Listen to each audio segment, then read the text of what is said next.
नमस्कार दोस्तों, स्वागत है आप लोग का अड्डा 24/7 में और स्वागत है आप लोग का मेरे इस नए सेशन में। तो दोस्तों, इस नए सेशन में मैं आज आप लोग को बताऊंगा top important question related to history. इतिहास से संबंधित जो महत्वपूर्ण विषय होंगे उसको, यानी जो क्वेश्चन जो होगा इम्पोर्टेंट, उसको मैं बताऊंगा जो बार बार आपके एग्जाम में पूछे जाते हैं। तो सबसे पहले दोस्तों मैं आप लोग को ये बता दूं कि आप लोगों के लिए अड्डा 24/7 जो है, ठीक है, आप ही लोगों के लिए आपका बीपीएससी का कोर्स, जेपीएससी का कोर्स लेकर के आया है। तो फटाफट मैं आप लोग को दिखा दूं कि आप लोग इस कोर्स को कैसे परचेज कर सकते हो। बहुत ही इंपॉर्टेंट कोर्स दोस्तों, जहां पे बहुत सारे स्टूडेंट का जो डिमांड आया है मेरे पास, तो फिर मैंने भी टीम से रिक्वेस्ट किया कि सर इस बैच को तो आप लोग लाइव रहने दीजिए, क्योंकि अभी बहुत सारे स्टूडेंट जो है वो हमें कमेंट कर रहे हैं। तो याद रखना दोस्तों, कैसे पे आप लोग इस सब जो बैच है उसको परचेज कर सकते हैं। सबसे पहले adda247.com पे जाना है दोस्तों। adda247.com पे जाएंगे तो यहाँ पे ये आपका होम पेज खुलेगा और यहाँ सर्च का ऑप्शन है, यहाँ सर्च करिएगा बीपीएससी, ठीक है। तो जी ऐसे ही बीपीएससी सर्च करेंगे, डायनेमिक बीपीएससी 2020 कंप्लीट बैच आ जाएगा। आज देखिएगा दोस्तों, आपको 3 महीने का एक्सटेंडेड वैलिडिटी भी मिलेगा। ये बैच 27 जुलाई से स्टार्ट हो चुका है, तो पीछे के जितने भी रिकॉर्डेड क्लास है आपको मिल जाएगा। आपका ये बैच जो है 4 से 6 बजे के बीच चलती है, मंडे टू सैटरडे। 180+ आवर का इंटरेक्टिव लाइव क्लास होगा दोस्तों। तो यहाँ पे देखिएगा, इसका अभी जो प्राइस है वो है 2749, लेकिन ये बाय नाउ पे क्लिक नहीं करना है। क्या करना है, व्यू ऑफर्स पे क्लिक करिएगा। व्यू ऑफर्स पे क्लिक करेगा, यहाँ ईमेल एड्रेस डालिएगा और यहाँ जो मेरा कोड होगा Y259, ठीक है, उसको लगाइएगा। Y259 लगाएंगे दोस्तों तो अभी ये कोर्स मात्र आपको 2006 रुपये में मिल जाएगा। अगर ऐप पे परचेज करेंगे तो आपको 5% और ऑफ मिलेगा, 54% ऑफ मिल जाएगा, ठीक है। तो आप लोग इस बैच को परचेज कर सकते हैं। ठीक है, ऐसे ही जेपीएससी के लिए भी बैच है दोस्तों। तो देखिएगा, टारगेट जेपीएससी 2020 कंप्लीट बैच है। इसका भी सेम प्रोसेस है। व्यू ऑफर्स पे क्लिक करिएगा। व्यू ऑफर्स पे जैसे ही क्लिक करेंगे अपना ईमेल एड्रेस लगाइएगा। देखिए अभी भारत का जो कोड लगाएंगे तो सिर्फ आपका जो है ये कोर्स मैं आप लोग को दिखाता हूँ कि 2061 में मिलेगा। लेकिन मेरा कोड लगाओगे, यहाँ पे देखना है, इसको हटा देता हूँ, मेरा कोड लगाओगे Y259, तो ये जो कोर्स है आपको सिर्फ 2006 में मिलेगा। अगर आप ऐप के ऊपर से परचेज करोगे और मेरा कोड लगाओगे तो ये जो कोर्स होगा उसमें आपको 54% का डिस्काउंट मिल जाएगा। तो आप लोग इस बैच को परचेज कर सकते हो। बहुत ही इंपॉर्टेंट बैच है, ठीक है। अब कुछ क्वेश्चन जो है मैं आप लोग को दिखाता हूँ, जो हिस्ट्री का बार बार पूछा जाता है, उसको हम लोग यहाँ पे डिस्कस करेंगे। आप ही लोगों के लिए बहुत इंपॉर्टेंट लेकर के आया हूँ। तो चलिए दोस्तों, फटाफट हम लोग इसको डिस्कस कर लेते हैं। तो पहला क्वेश्चन है, देखिएगा, कंसीडर द फॉलोइंग स्टेटमेंट। 3 कथन दिया हुआ है, इसमें से कौन सा कथन सही है बताना है। पहला, the Rigvedic society was female dominated. Rigvedic society जो था उसमें मातृत्व प्रधान था। दूसरा, the society was divided into mainly 3 classes. जो समाज था वो मुख्यतः 3 वर्गों में बटा था। ए, वॉरियर्स, देन कॉमन जो आपका पॉपुलेशन एंड प्रिस्टली क्लास, योद्धा, आम नागरिक और जो आपके पुरोहित वर्ग होते उनमें बटा हुआ था। Third, the tax system was very organize. कर व्यवस्था बहुत ही प्रबंधित था। A, all of the above, B 1 and 2, C only 3, D जो है आपका only 2, E none of the above, more than 1 of the above. फटाफट कमेंट करके आंसर आप लोग को बता देना है, रुकना नहीं है। मैं बार बार आप लोग को बोलता हूँ रुकिएगा मत, क्योंकि बहुत इंपॉर्टेंट होता है। मैं स्क्रीन से गायब हो जाता हूँ, आपको ऑप्शन यहाँ पे दिखाई देगा, पूरा क्लियर ऑप्शन यहाँ पे आप लोग को दिखाई देना स्टार्ट हो जाएगा, ठीक है। तो फटाफट इसका आंसर आप लोग को कर देना है। जल्दी से कमेंट करके बता दीजिएगा दोस्तों कि इसका आंसर जो है क्या होगा। तो देखते हैं दोस्तों, इसका आंसर होगा डी, आपका ओनली 2। पहला गलत है, फीमेल डोमिनेटेड नहीं था, ये मेल डोमिनेटेड था, जो आपका पुरुष जो है डोमिनेटेड था, ठीक है। और दूसरा जो बिल्कुल सही था कि 3 क्लास में बटा था, योद्धा, आम नागरिक और पुरोहित वर्ग, तो दूसरा बिल्कुल सही है। टैक्स सिस्टम ऑर्गेनाइज नहीं था। टैक्स सिस्टम जो है दोस्तों उसमें हम लोग देखते हैं तो बली जो है एक टैक्स का प्रकार होता था कि आप जो है अगर आपका मन करे तो गिफ्ट के रूप में आप टैक्स दे सकते हो। तो ये याद करके रखना है। तो पहला तीसरा गलत है, दूसरा सही है, तो आंसर होगा डी। आंसर होगा डी। ऐसी क्वेश्चन को एलिमिनेट भी करते हैं दोस्तों, प्लीज याद रखिएगा, बहुत इंपॉर्टेंट है। वेरी गुड रेशव जी, दीपा कुमारी जी बहुत अच्छे। दीपा जी आपने यहाँ पे भी जुड़े हो, यूपीएससी स्टेट पीसीएस भी जुड़ते हैं, बहुत अच्छे, थैंक यू। चलिए दोस्तों अब हम लोग यहाँ देखते हैं नेक्स्ट क्वेश्चन के ऊपर। ध्यान देखिएगा कि विच of the following is not correctly matched, यहाँ पे कौन सा जो है सही से नहीं मिला हुआ है। ए अमाजू, a women who did not marry, मतलब एक ऐसी महिला जो शादी नहीं करती थी। देन ब्रह्मावादिनी, ठीक है, unmarried women who studied for their whole life, ब्रह्मावादिनी का मतलब एक अविवाहित महिला जो पूरी जिंदगी भर पढ़ाई करती थी, अध्ययन करती थी। देन सद्योध, ठीक है, आपका है सद्योध वहा स्टडी टिल मैरिज, ऐसे जो महिला जो अपने शादी तक जो है स्टडी करती थी। या नियोग मैरिज बिटवीन टू रिलेटिव्स, नियोग जो होता है दो जो है संबंधी के बीच शादी होता था। इसमें से कौन सा जो है सही मैच नहीं है, ए या बी या सी या डी या E, none of the above, more than one of the above. फटाफट कमेंट कर देना है, आप लोगों को रुकना नहीं है, कमेंट करते रहिएगा। यहाँ पर परेश जी, विकास जी, ऋषभ जी और दीपा कुमारी जी, आप लोग कमेंट करते रहिए, रुकना नहीं है, फटाफट कमेंट कर दीजिएगा, जल्दी से कमेंट कर दीजिए। इसका आंसर क्या होगा, नहीं पता होगा तो चलिए मैं बता देता हूँ दोस्तों। इसका आंसर है डी, कि जो आपका चौथा जो है सही नहीं मिला हुआ है। देखते हैं क्यों। तो सबसे पहले नियोग जो होता था दोस्तों एक हिंदू ट्रेडिशन होता था जिसमें महिलाएं, ठीक है, ध्यान से समझिएगा, whose husband is either incapable of fatherhood और has died without having a child. नियोग का मतलब एक हिंदू ट्रेडिशन होता था, ऐसी महिलाएं जिसके जो हस्बैंड है, ध्यान से समझिएगा, वो आपका फादरहुड मतलब कि फादर नहीं बन सकता था या बिना बच्चे को जन्म लिए भी उसका डेथ हो गया था, तो ये ध्यान में रखिएगा।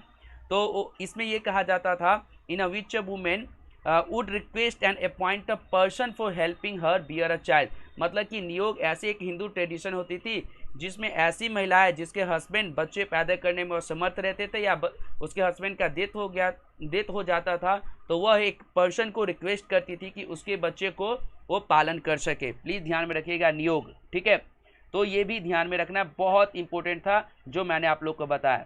वेरी गुड, स्किप करने के लिए भी हिम्मत चाहिए होता है। Next, consider the following statement, A which of the following tradition were prevalent during the Rigvedic period, इसमें से कौन सा आपका ट्रेडिशन है जो ऋग्वेदिक समय में प्रिवलेंट था, नहीं था, ये बोला जा रहा है, ठीक है। तो A child marriage, B widow marriage, C sati system, D purdah system. Choose the correct option, A all of the above, B 1 2 3, C only 2, D only 4, E none of the above, more than one of the above. तो दोस्तों यहाँ पे आपको बताना होगा कि कौन सा सिस्टम उस टाइम नहीं था, ये आपका ऋग्वेदिक समय में बहुत इंपॉर्टेंट है, आंसर कर दीजिएगा, ठीक है। आप लोग को जाना नहीं है, पूरे मैदान को देखना है, मतलब कि पूरे गेम को खेलना है, पूरे सेशन को आप लोग को देखना है, क्योंकि बहुत इंपॉर्टेंट है ये सारी चीज़ें, ठीक है। तो दोस्तों उस टाइम में पर्दा सिस्टम नहीं था, प्रिवलेंट नहीं था पर्दा सिस्टम, बाकी चाइल्ड मैरिज था, विडो मैरिज था, सती सिस्टम था, ये ध्यान में आप लोग को रखना है। तो इसका आंसर होगा डी ओनली 4, इसका आंसर होगा डी ओनली 4, ठीक है। तो during the Rigvedic period child marriage, sati system, purdah system were all prohibited, widow remarriage was common practice, ये ध्यान में रखिएगा, ठीक है। तो यहाँ पे पूछा जा रहा है कि दोस्तों पर्दा व्यवस्था नहीं था, प्लीज़ ध्यान में आप लोग को रखना चाहिए, ठीक है, बहुत इंपॉर्टेंट होता है। तो बाकी अगर हम लोग बात करें दोस्तों, तो यहाँ पे अगर आप देखिएगा एक्सप्लेनेशन जो मैंने बताया कि विडो रीमैरिज था, ठीक है, तो दूसरा हटा दो, अगर दूसरा हटा दोगे तो यहाँ आंसर बनेगा ओनली 4, ठीक है, ये याद रखना है। नाउ नेक्स्ट क्वेश्चन है, what was the standard currency during the Rigvedic period, Rigvedic period में स्टैंडर्ड करेंसी कौन सा था, gold coin, copper, cow, land या none of the above, more than one of the above. फटाफट आंसर कर देना है, कमेंट करके बता दीजिएगा। आप लोग सभी लोग जितने लोग जुड़े हुए हो कमेंट करके भाई बता दो कि आपका हम लोग बात कर रहे हैं यहाँ पर कि जो ऋग्वेदिक पीरियड में स्टैंडर्ड करेंसी कौन सा था, गोल्ड, कॉपर, काउ, लैंड या नन ऑफ द अबव। फटाफट कमेंट कर दीजिएगा। कोई मैं हिंदी बता रहा हूँ दीपा जी, मैं हिंदी बता रहा हूँ कि ऋग्वेदिक समय में स्टैंडर्ड जो करेंसी क्वाइन जो होते थे वो क्या होते थे, हिंदी बता रहा हूँ, तो आप लोग भी ध्यान से सुनेगा। इंग्लिश हिंदी में कोई प्रॉब्लम नहीं दीपा जी, मैं हिंदी समझाने के लिए यहाँ बैठा हुआ हूँ, ठीक है। तो चलिए यहाँ पे कमेंट जो है आ चुका है, तो देख लेते हैं दोस्तों। इसका आंसर होगा कि जो काउ जो था वो इम्पोर्टेंट जो आपका स्टैंडर्ड करेंसी में आता था, काऊ का जो ऋग्वेदिक पीरियड में करेंसी के ऊपर काऊ का चिन्ह होता था। तो आंसर होगा सी, आंसर होगा सी, प्लीज ध्यान में रखिएगा। ठीक है, तो आर्यन जो है एक मिश्रित अर्थव्यवस्था को उसने फॉलो किया था, ये ध्यान में रखिएगा। और दोस्तों आर्यन का मतलब होता है नोबल्स, नोबल का मतलब श्रेष्ठ होता है, ये ध्यान में आप लोगों को रखना चाहिए। ठीक है, और दोस्तों हम लोग ये भी देखते हैं कि उसमें काऊ गैवेस्ती जो है बहुत इंपॉर्टेंट था, ये ध्यान में रखना पड़ेगा आप लोगों को। ठीक, देन आगे बढ़ते हैं। मैच द फॉलोइंग्स, यहाँ पे आपको मैच करना है। आयास, निष्क, बलि, क्षेत्र। एक यहाँ पे जुता हुआ खेत जो राजा को गिफ्ट में दिया जाता था, या गोल्ड ऑर्नामेंट मतलब कि सोने के आभूषण, या तांबा, इसको आपको मैच करना है। तो जल्दी से एक बार आप लोग मैच करके आंसर बता दो भाई, क्या होता था ये सारे, बहुत इंपॉर्टेंट है। वेरी गुड, अधन्य कहा जाता था गाय को, वेरी गुड। ठीक है, जो है अधन्य कहा जाता था। दीपा कुमार जी बहुत अच्छे, थैंक यू सो मच, आपने जो कमेंट किया एक्स्ट्रा पॉइंट बताया, वेरी गुड। ठीक है, तो इसका आंसर आप लोग बताइएगा कि इसका आंसर क्या होगा, जल्दी जल्दी से आप लोग को कमेंट करना है, मैच द फॉलोइंग्स बताना है, तो कमेंट कर दीजिए दोस्तों। तो इसके आंसर की अगर बात करें दोस्तों, तो इसका आंसर होगा आपका सी। ध्यान में रखिए, मैंने बताया था कि जो बलि होता था दोस्तों, ठीक है, आपको ये याद रखना है कि जो बलि होता था एक प्रकार का कर होता था जो गिफ्ट में दिया जाता, मैंने आप लोग को बताया। तो तीसरे का बी हो गया, तीसरे का बी सिर्फ इसी दो ऑप्शन में है, तो बी या सी ही आंसर होगा। इसको काट दो, इसको काट दो, इसको काट दो। अब देखिएगा, बलि मैंने आप लोग को बताया कि गिफ्ट गिवन टू किंग, मतलब बलि एक प्रकार का कर होता था जो गिफ्ट के रूप में दिया जाता था, तो तीसरे का बी हो गया। अब जो आयास होता था दोस्तों, वो आपका कॉपर होता था, तो पहले का डी हो गया, तो आंसर डायरेक्ट निकल गया। दो आए चाहे न आए मुझे कोई प्रॉब्लम नहीं है, तो आपका हो गया आयास एक प्रकार का कॉपर होता था। और निष्क जो होता था वो सोने के आभूषण होते थे, निष्क जो होता था वो सोने के आभूषण होते थे। और जो क्षेत्र होता था वो जुता हुआ खेत होता था, जुता हुआ खेत होता था। प्लीज ध्यान में रखिएगा, बहुत इंपॉर्टेंट है, बहुत ज़्यादा ही इंपॉर्टेंट है, मैंने आप लोगों को समझाया। वेरी गुड, यहाँ पे विकास जी, श्रीकांत जी, विकास प्रजापति जी, दीपा कुमारी जी, ऋषभ जी, आप लोग बहुत अच्छे कमेंट्स कर रहे हो, मज़ा आ रहा है। ठीक है, थैंक यू सो मच। अब आगे बढ़ते हैं, तो आंसर इसका सी हो गया, मैंने बता दिया। नेक्स्ट क्वेश्चन है दोस्तों, देखिएगा यहाँ पर, कंसीडर द फॉलोइंग, दो कथन दिया है, कौन सा सही है आपको बताना है। Wheat was the first crop grown by the Aryans, Aryan के द्वारा गेहूं को सबसे पहली बार उपजाया गया था। दूसरा, the smallest unit of the society in the वैदिक एरा वॉज विलेज, वैदिक समाज में या वैदिक समय में जो सोसाइटी का सबसे छोटी इकाई जो थी वो आपका गांव होता था। तो इसमें से कौन सा सही है, A only 1, B only 2, C both, D none. फटाफट कमेंट करके बता दो आप लोग, जल्दी से कमेंट करना है, रुकना नहीं है, मेरा कमेंट जो है रुकना नहीं चाहिए, आप लोग कमेंट करते रहोगे क्या आंसर होगा, जल्दी जल्दी से। हिंदी भी मैंने बताया, इंग्लिश तो है ही यहाँ पे, हिंदी तो मैं समझा ही देता हूँ, क्वेश्चन का हिंदी क्या होगा तभी मैं आप लोगों से आंसर पूछता हूँ। तो कमेंट कर दो भाई, फटाफट कमेंट कर दो, फटाफट, रुकना नहीं है। तो दोस्तों इसका आंसर होगा डी, ना ही पहला सही है ना ही दूसरा सही है, तो आंसर याद रखिएगा इसका होगा डी। तो एक्सप्लेनेशन देखते हैं दोस्तों। सबसे पहले जौ जो है उसका आपका क्या किया गया था, उत्पादन किया गया था। पहला जौ होता था, बार्ले जिसे हम लोग कहते थे, ये याद में रखना है आप लोग को, ठीक है। और दोस्तों उसके बाद जो है स्मॉलेस्ट यूनिट जो होता था वो फैमिली होता था, जिसके हेड होते थे गृहपति। सबसे छोटी इकाई जो होती थी वैदिक समय में वो परिवार होता था, परिवार के जो हेड होते थे वो गृहपति होती थे। क्या होते थे, गृहपति होते थे। वेरी गुड, बहुत अच्छे यहाँ पे कमेंट्स आ रहे हैं। सही गलत के लिए मत सोचिएगा, गलत हो रहा है तो होने दो, कोई प्रॉब्लम नहीं है, सही बताने के लिए मैं यहाँ पे हूँ ही, ठीक है।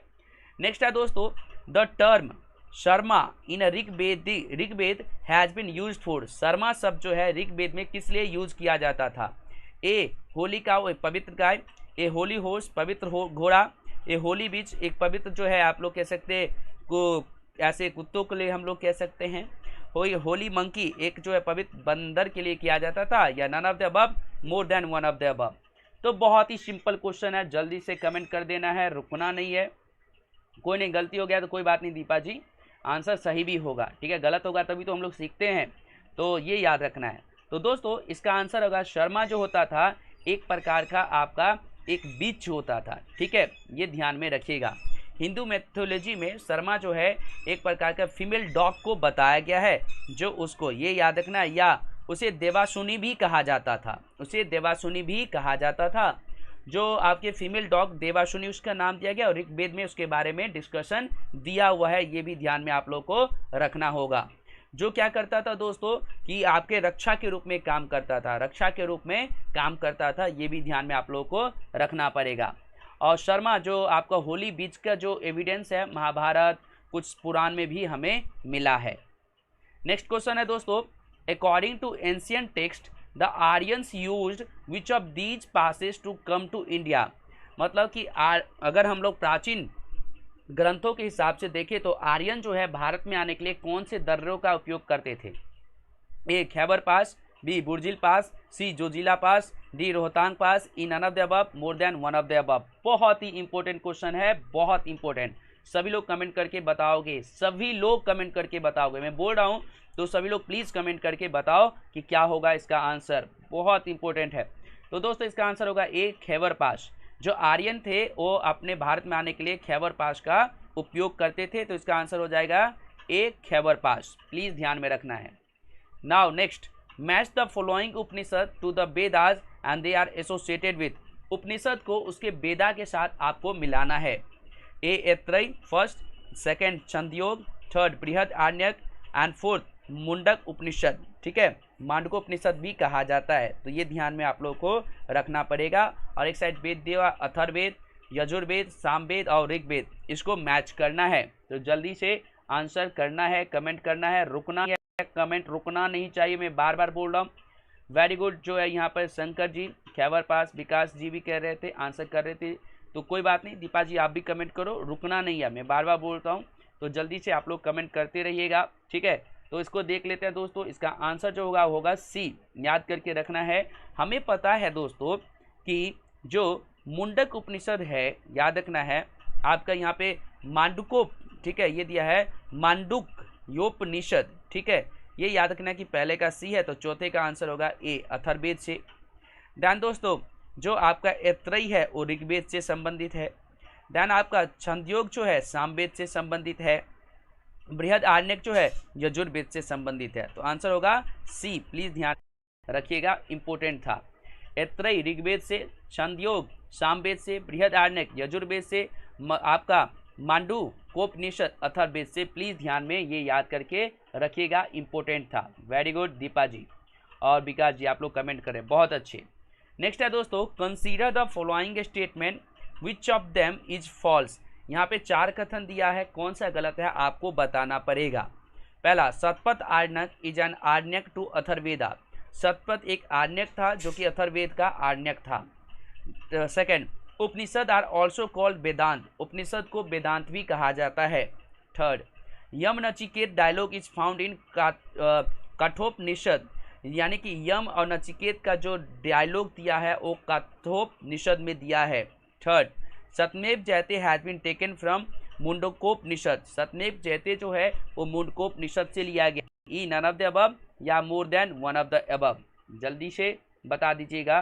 तो इसका आंसर होगा दोस्तों ए। याद रखना है कि सतपथ आरण्यक जो थे दोस्तों और अथर्ववेद के आरण्यक, अथर्ववेद में कोई आरण्यक ही नहीं था। सबसे पहले तो यह याद रखना है, अथर्ववेद में कोई आरण्यक नहीं था। ठीक है, तो इसका आंसर होगा ए। ये गलत जो है आपका दिया हुआ है, तो आंसर हो जाएगा ए। बाकी 3 सही है कि उपनिषद को वेदांत भी कहा जाता है। यम नचिकेत का जो डायलॉग है वो कठोपनिषद में, जो है जयते है वो मुंडकोपनिषद से लिया गया है, मुंडकोपनिषद से लिया गया है। यस, मुंडकोपनिषद नहीं, गायत्री मंत्र भी है Deepika ji, thank you so much, बहुत अच्छे। नाउ अब आगे बढ़ते हैं। तो नेक्स्ट क्वेश्चन जो है यहाँ पर हमारा हो गया कंप्लीट। 10 क्वेश्चन का सीरीज जो था वो मैंने आप लोगों को साथ डिस्कस कर लिया।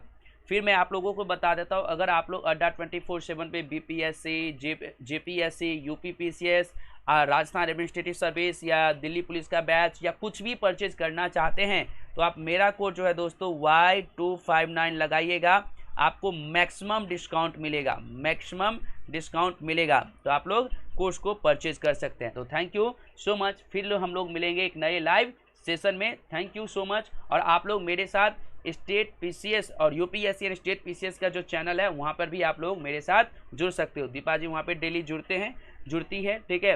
तो थैंक यू सो मच, फिर मिलेंगे एक नए लाइव क्लासेस में। अलविदा, may God bless all of you.